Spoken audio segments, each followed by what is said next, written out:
Alright, so what you see before you are the yard sale finds from this past weekend, June 13th. So, some would say it was a successful day, myself included. I walked up to this one sale, and basically it was an older gentleman running the sale with his wife, and I asked him if he had any video games because I didn't see anything out there on the tables. And he said to me, I'm a little busy right now, but I do have a lot of stuff in my basement that I haven't touched in years. They were my kids. They all moved out of the house. It just takes up space. If you come back tomorrow, I'd be happy to show you. And I said, okay. So the next day I came, and he was setting up for the garage sale.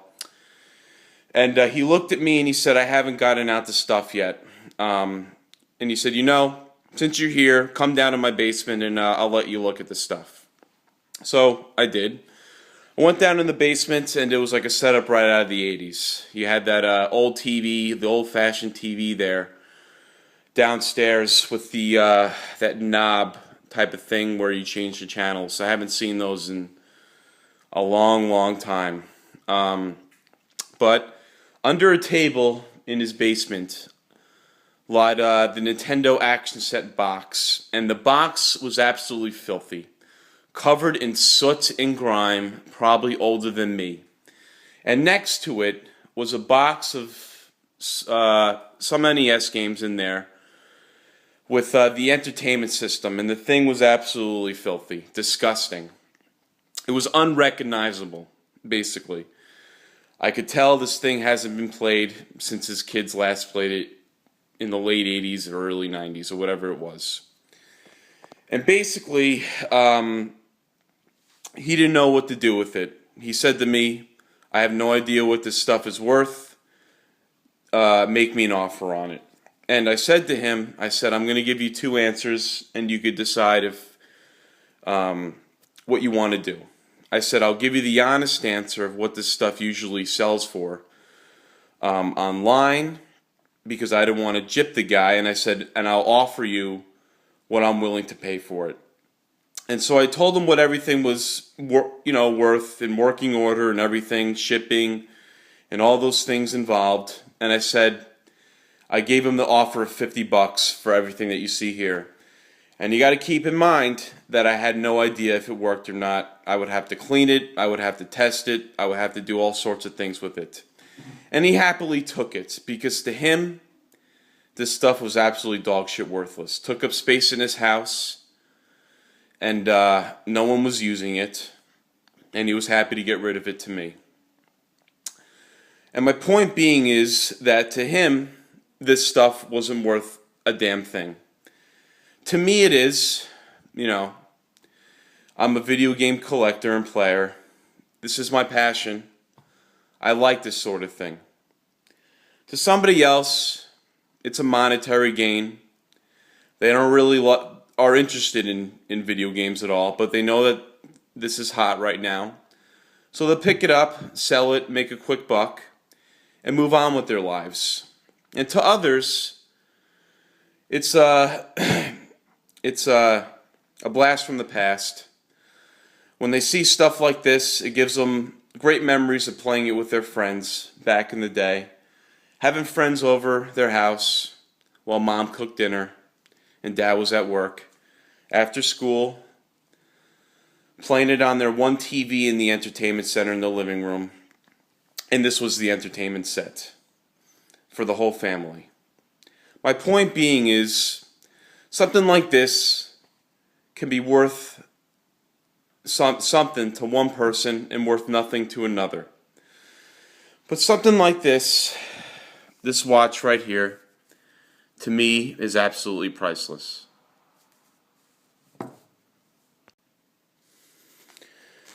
This is a picture of my great uncle Alois, my grandmother's brother. This is him in his military uniform when he was 19 years old. He served in World War II, fought in the Pacific against the Japanese in that ordeal. He was born in Germany in the 20s, in the 1920s, and basically he grew up very, very poor. And my grandmother was a little girl when they moved to America with my great uncle over here. It's ironic because a few years later he was fighting against not Germany themselves, but an ally of Germany's. It's funny how that works out sometimes. But what's really interesting is that my grandmother, my grandmother who's still alive, she's 92 years old, can remember when she was a little girl in school and Adolf Hitler first came to power. Because you got to remember that after World War I, with the Treaty of Versailles, Germany had nothing, absolutely nothing. They were blamed for World War I, had to pay the reparations. So Germany was poor, and that my great uncle and my grandmother and their family really felt the brunt of this. So when Hitler came to power, he became very, very popular. He did a lot of bad things. Got rid of his political enemies and things like that. But the public never knew about it. He went to Dr. Ferdinand Porsche and he told him, "We need a car for the common folk. We need a car that everybody can drive, that everybody can afford. And it's the Volkswagen. And that's what he did. It's one of the things that got him so popular back then. And of course, no one knew about the horrible things he was going to do later on. But my point being, my grandmother can remember when she was in school and Adolf Hitler was starting to get popular as a leader.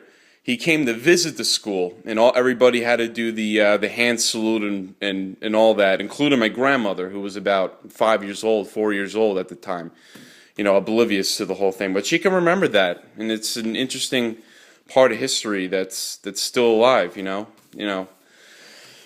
of a little interesting thing there. But anyway, my great uncle, he fought in the Pacific War in Okinawa, and of course he saw a lot of things that no 19-year-old should ever see. Okinawa was one of the last phases of the war. The Japanese were extremely desperate. They had that belief of Bushido, sacrificing themselves for the bigger cause, and that's when the kamikaze were really rampant.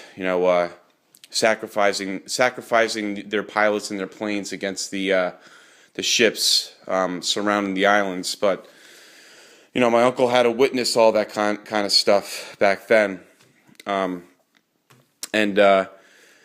he came back. Came back as a man, and he became a cop in Manhattan. And this was in mid 60s, late 60s to the 70s. And this is the watch that he wore. And back then, Manhattan wasn't as clean as it is today. There was a lot of bad things going on in the streets, a lot of illegal stuff going on, drugs, prostitution, things like that. It wasn't the safest place to be, to say the least. And this is the watch that he wore. It's a Seiko mechanical wind-up watch. Still works to this day. All the gears are in place. I replaced it with a leather band just because I prefer the leather band over the. This is the original metal one. I find the leather band a little bit more comfortable on my wrist. But to a lot of people, this can be just a thing. But to me, this watch tells a story of that generation. Because my grandmother, who's 92, her husband, my grandfather, is in the hospital right now in rehab. He's doing okay, but he can't really walk too great anymore, and he can't really hear anybody anymore. And he's had that problem his whole life. My father told me a story about when my grandfather was young.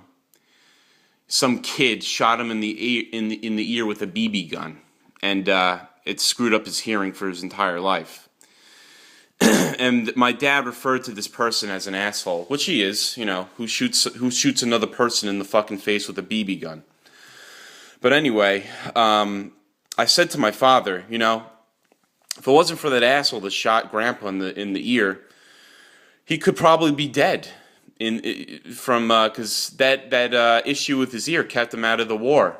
He couldn't enlist. He tried to, but that hearing kept him out of the war. And we all know how many young men died overseas in Germany and in Japan and stuff. Another quick story. My grandfather's sister's husband, his brother-in-law, was in Normandy at Omaha Beach. And he didn't really talk about the war growing up. He didn't really talk about what went on. Naturally, a lot of people didn't. But I guess my father, when he was a teenager, asked him one day. He said, Uncle Eddie, can you tell me about the war in Normandy on Omaha Beach? And he did tell him one thing where, he was a teenager, just like my Uncle Alois over here. And when he landed on the beach, he didn't know which way was up or down. There's a lot of chaos happening around him. And he stepped into the water and started running towards the beach. And what he thought were sand dunes, later on he realized that they were his buddies that he was stepping on that drowned from earlier landings. And that's all he told my father about the war. And I don't really know much about what my great uncle Alois did, but it's just one of those things where something like this can hold a story. My great uncle wore this, and I'm very, very respectable for him, and the potential sacrifice that he could have made. His life ultimately. And so this watch can tell a lot of stories, if they could speak. And I'm going to hold on to it and pass it down to my kids when I'm older and tell them the same thing. So, so that's my uncle's watch. And that's his story. And that's my story about my family.